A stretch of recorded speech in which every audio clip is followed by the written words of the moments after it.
మా నాన్న సీరియస్ గా తీసుకుంటే ఏమండి బేసిక్ గా నాకు స్టైల్ ఉంది. ఎదుటి వాళ్ళ రియాక్షన్ బట్టి నా యాక్షన్ ఉంటుంది. నువ్వు చాలా తేడా. అదే నాకు మిగతా వాళ్ళకున్న తేడా. I love you. నువ్వు కరెక్ట్ గానే విన్నావు. Get ready to get into my life.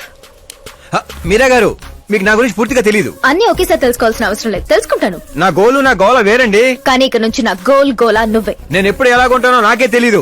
365 days ఒకేలా ఉండేవాళ్ళంటే నాకు మహా చిరాకు. I'm wild.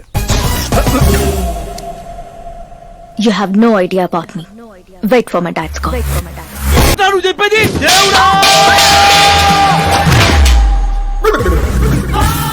ఏమిట్రా ఈ దరిద్రం? సీఎం గారి కూతురు నీకు ప్రపోజ్ చేయటం ఏంట్రా?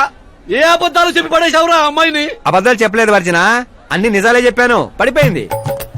శాస్త్రి గారు మీరు అలా చేయకూడదండి. ఒరేయ్ నీకు దండం పెడతానురా, నీ ఫ్యూచర్ ప్లాన్ ఏంటో చెప్పరా.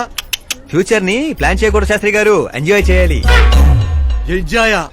దీని అబ్బా జీవితం బ్రహ్మచర్యమా నా బ్రహ్మచర్యమా? శాస్త్రాలని 50 ఏళ్లుగా బ్రహ్మచర్యంతో స్త్రీలను పక్కన పెట్టానురా. నా గెరిట నేనే తిప్పుకున్నాను రా. ఇంకెందుకురా ఈ జీవితం? ఇంకెందుకురా ఈ దండ? శాస్త్రి గారు, ఇంకెందుకురా ఈ పంచ? ఇంకెందుకు ఈ బట్టలు? ఈ రోజు నుంచి నా పేరు శాస్త్రిలో శా ఉండదు, ఓన్లీ స్త్రీ ఉంటది. స్త్రీ నువ్వెక్కడా? శాస్త్రి గారు, స్త్రీ నువ్వెక్కడా? స్త్రీ ఐఎమ్ సిద్ధప్ప గారు. మీరా? నేనేనయ్యా పంతులు. అయ్యో, రాజధాని కోసం భూమిని కోల్పోయి రైతులాగా ఎలా అయిపోయారేంటండి? ఏం చెప్పమంటారు పంతులు గారు?